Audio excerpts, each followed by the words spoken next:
today we have a fun game for all of you who, like me, have a voice in your head that's like have to, should, gotta, uh, who always feel like you have a million things that you have to do right now.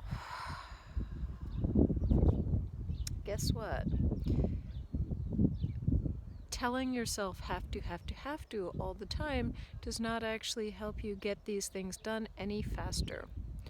And in fact, if anything, it creates counterproductive stress and anxiety that makes you get things done slower. And that stress and anxiety also makes it harder for your brain to clearly formulate ideas and plans and an understanding of what you need to do. So here is a fun game I hope you enjoy. It is 2 parts, so if you just want to do the first part and start with that, that's cool. And if you want to do both, awesome. So the first half is a fun breathing game.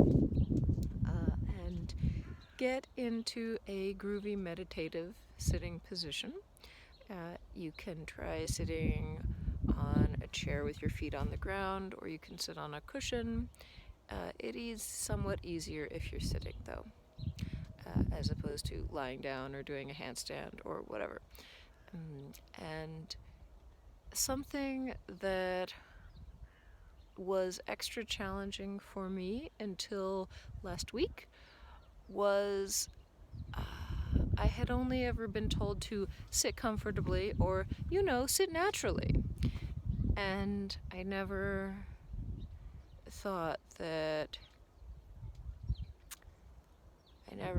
what this meant is actually somewhat different for people who have been meditating for a long time. And they have the curse of knowledge. They forget that what that means to them can be different from what it might mean to somebody else.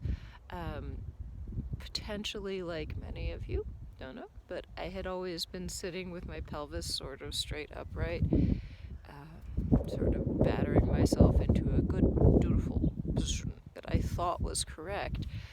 And then here's my pelvis upright, and then everything north of my pelvis, everything above my pelvis, everything upstream just constantly ached and was sore and hurt and was painful, and I just thought that was what meditation meant.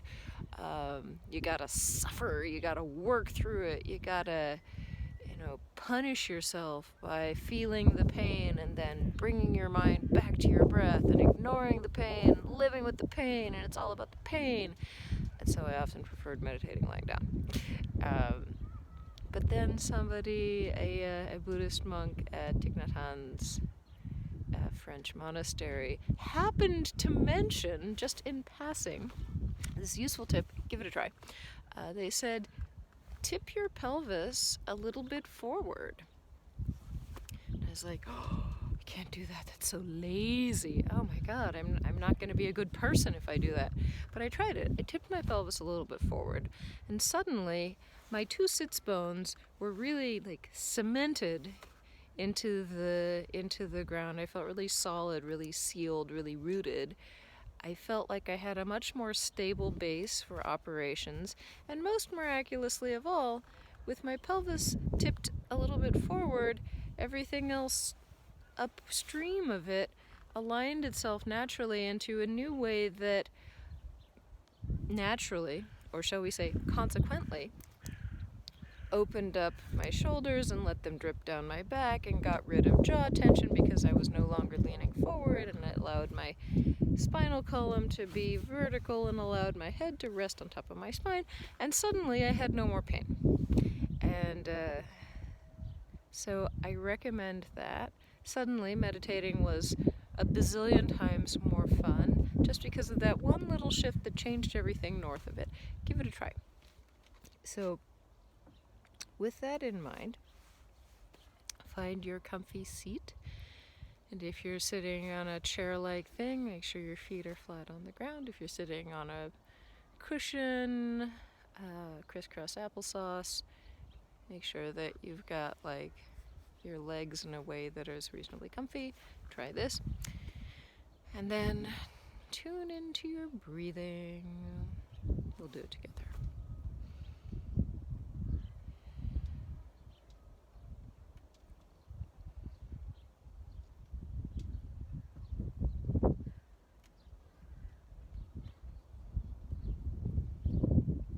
And feel your breathing gradually and by itself opening up and becoming slower and deeper.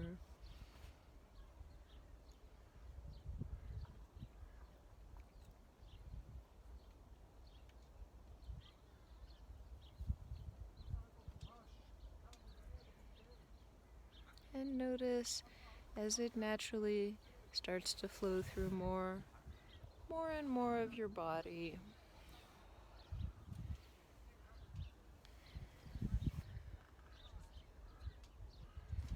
And eventually, all by itself, your breath will just gradually and naturally drip, flow, ease all the way through your body down into the ground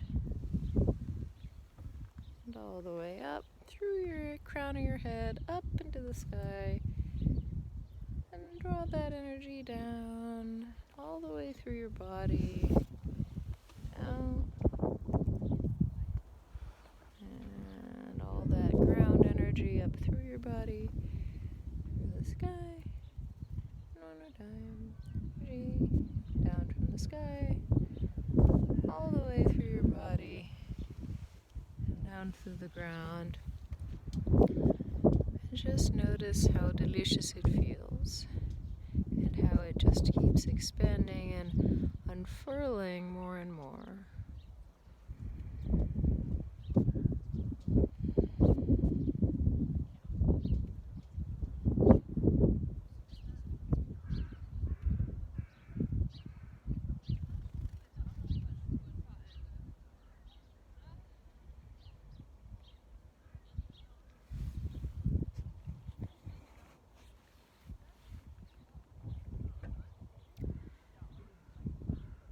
And if you want this to be the entire exercise, great.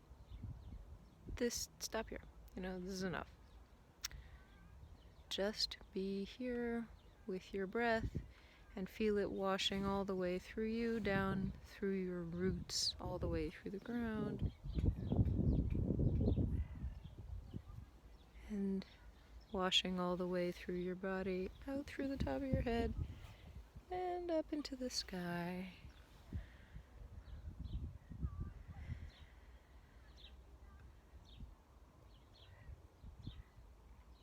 Do this for 10 groovy breaths, and then if you want to, tune in for the second part.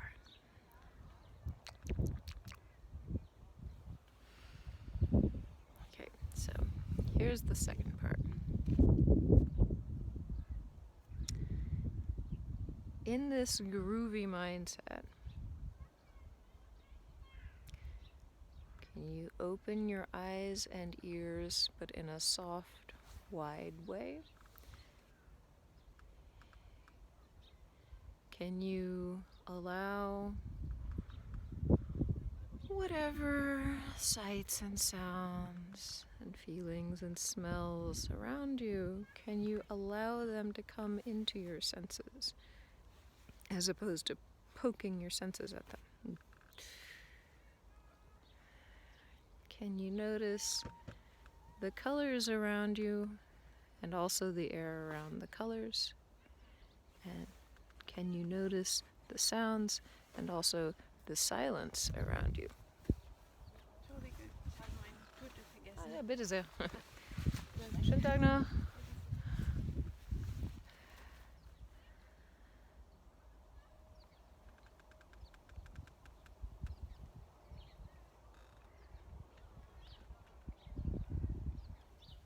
Can you allow life to happen and then flow past you, through you, with you?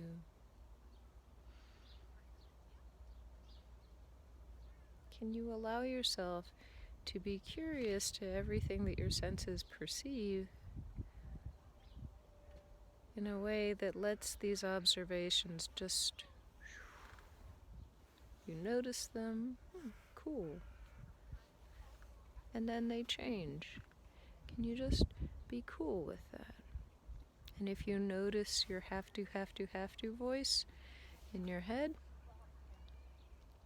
just be like, yep, that's part of this whole changing scenery, and this too will change, because you'll notice that the have to voice will also disappear at times and be like, oh yeah, it was here and then it went away.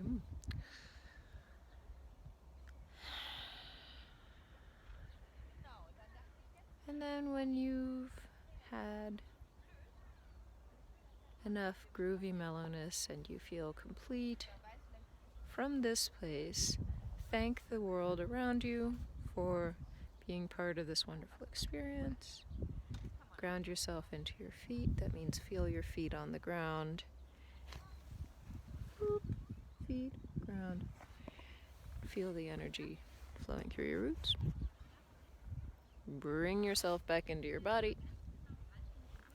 Shake. Yep. Thank everything. And go on your day. And the great thing about this sort of degaussing technique is that by temporarily stepping away from have to, should, plan, when you turn things off and then turn them back on again like that, you reset and you give your mind a chance to think freshly. You give your mind juice with which to do its job, as opposed to just constantly pushing it. You actually feed it what it needs, and then all by itself, afterwards, at a time that's right for it, it'll be like, I'm just gonna go do this now. So good luck, and message me at Jordana Delfeld if you want to work with me. Cheers.